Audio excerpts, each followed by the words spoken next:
अंगसुनामुन थी। असल में यह उसी का पुनर्जन्म होता है। अब ये सब लोग मिलकर स्कॉर्पियन किंग का ब्रेसलेट ढूंढना चाहते हैं। अब सीन बदलता है और हमें लंदन शहर दिखाया जाता है। यहाँ रिक और एवलीन का बेटा एलेक्स दिखाई देता है। उसे एक छोटा सा संदूक मिलता है जिसमें स्कॉर्पियन किंग का वही ब्रेसलेट होता है। वह उसे निकालकर अपनी कलाई में पहन लेता है। तभी ब्रेसलेट से तेज रोशनी निकलती है और एलेक्स को गीजा के पिरामिड और करनाक के रेगिस्तान दिखने लगते हैं। एलेक्स घबरा जाता है और ब्रेसलेट उतारने की कोशिश करता है, लेकिन वह उसकी कलाई से नहीं निकलता। इसीलिए वह अपनी शर्ट की बांह से उसे ढक देता है। उधर वो लोग जो खुदाई में शामिल थे अब उसी ब्रेसलेट को हासिल करना चाहते हैं ताकि मरे हुए को जिंदा कर सकें और स्कॉर्पियन किंग की शक्ति पा सकें। इसी बीच कहानी में अर्देत बे नाम का एक योद्धा आता है जो मदीजे नाम की पुरानी जाति का वंशज है, जो हमेशा बुराई से इस रहस्य को बचाते आए हैं। अर्देत बे और उसकी टीम तय करती है कि किसी भी हालत में ब्रेसलेट दुश्मनों के हाथ नहीं लगने देना है।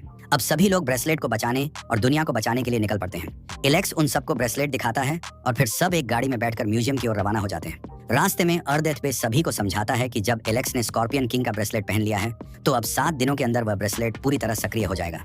अगर 7वें दिन तक उसे रोका नहीं गया तो वह एनुबिस की सेना को जगा देगा, एक ऐसी अजेय सेना जो पूरी दुनिया पर कब्जा कर लेगी। अर्देत यह भी बताता है कि जो व्यक्ति स्कॉर्पियन किंग को मारेगा वह उस सेना को फिर से पाताल अंधकार की दुनिया में भेज सकेगा और खुद पूरी दुनिया पर राज करेगा।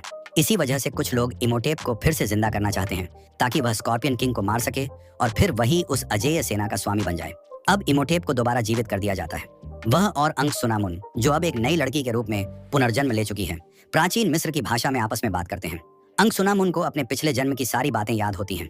फिर वे एक और संदूक खोलते हैं जिसमें पहले ब्रेसलेट रखा गया था, लेकिन अब वह खाली होता है। ब्रेसलेट अब वहां नहीं होता। इसके बाद इमोटेप एवलीन को आग में फेंकने का आदेश देता है, लेकिन रिक समय पर वहां पहुंचकर उसे बचा लेता है।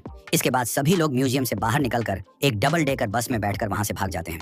दूसरी ओर इमोटेप अपनी मम्मी सेना को फिर से जगाने की कोशिश करता है और एक एक करके उन मम्मियों को जिंदा करता है जो पहले मारी जा चुकी थी। रिक के बेटे